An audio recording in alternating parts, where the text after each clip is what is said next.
hasil peradilan adalah NO, saya melaporkan kepada Ibu Megawati Soekarno Putri. Rekan-rekan pers, Assalamualaikum warahmatullahi wabarakatuh. Salam damai sejahtera untuk kita semuanya. Om Swastiastu, Namo Buddhaya, salam kebajikan, rahayu. Marilah kita bersama-sama bunyikan salam nasional kita, salam perjuangan kita. Merdeka! Merdeka! Merdeka! Terima kasih.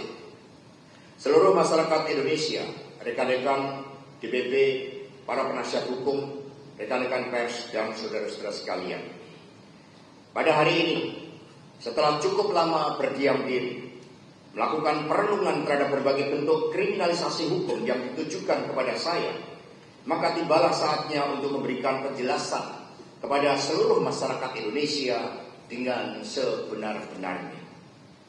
Apa yang menimpa saya tidak terlepas dari kepentingan politik kekuasaan. Mengapa? Sebab banyak pakar hukum yang telah melakukan kajian, bahkan suatu eksaminasi hukum dan fokus group discussion terhadap putusan atas nama Wahyu Setiawan, Agustiani Tio Fridelina, dan Saiful Bahri, sebagaimana telah dilakukan antara lain oleh Profesor Dr. Amir Ilyas, Profesor Dr. Eva Ahdiani Sulfa, Profesor Dr. Ridwan, Dr. Khairul Huda, Dr. Mahrus Ali, Dr. Beni Harmoni Dereva, Dr. Aditya Wiguna Sandaya, Dr. Maradona, dan Dr. Idul Rizkan, dan lain-lain. Dalam eksaminasi tersebut, nyata-nyata tidak ditemukan suatu fakta-fakta hukum atas penetapan saya sebagai tersangka, baik kasus suap maupun suatu tindakan melakukan obstruction of justice. Dalam Undang-Undang KPK pasal 21 misalnya, tindakan obstruction of justice terjadi pada saat penyidikan. Dari hasil eksaminasi juga tidak ada bukti permulaan yang sah menurut hukum untuk menetapkan saya sebagai tersangka. Pada tahapan proses ini, sikap saya sangatlah kooperatif dan mentaati seluruh proses hukum di KPK. Tiadanya fakta-fakta hukum tersebut juga diperkuat melalui keterangan ahli dalam proses pra-peradilan. Melalui sidang yang syarat dengan falsafah, prinsip, dan dalil-dalil hukum, baik berdasarkan keterangan ahli dari KPK selaku termohon dan ahli dari pemohon, juga tidak ditemukan suatu fakta-fakta persidangan yang mengarah adanya bukti formal dan material yang bisa menjadi landasan bagi penetapan saya sebagai tersangka.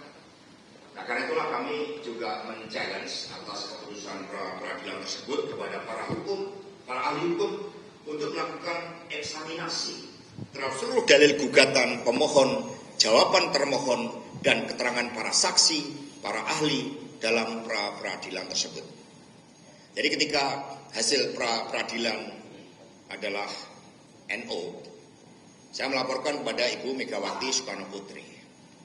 Lalu Ibu Mega mengatakan, memberikan semangat kepada kami semuanya dan mengatakan, jangan khawatir, keadilan akan selalu menemukan jalannya.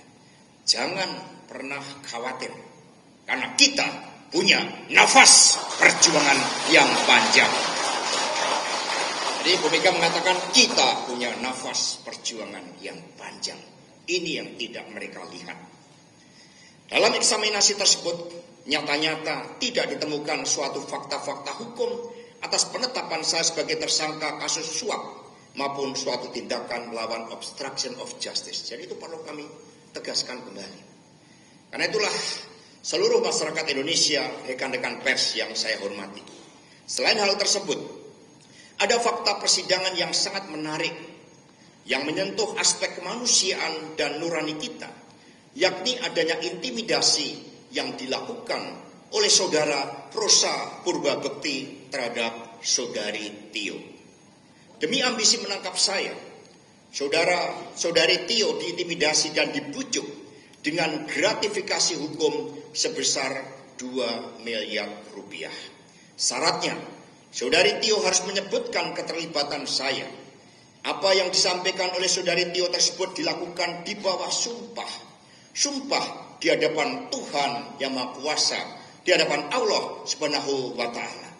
Dan tangannya itu berada di atas, di bawahnya Al-Quran, kitab suci.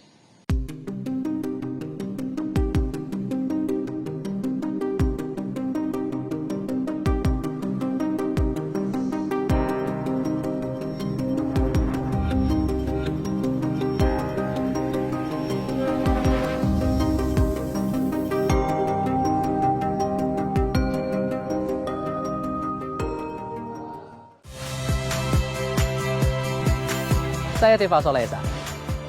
Saksikan program-program Kompas TV melalui siaran digital, pay TV, dan media streaming lainnya. Kompas TV, independen, terpercaya.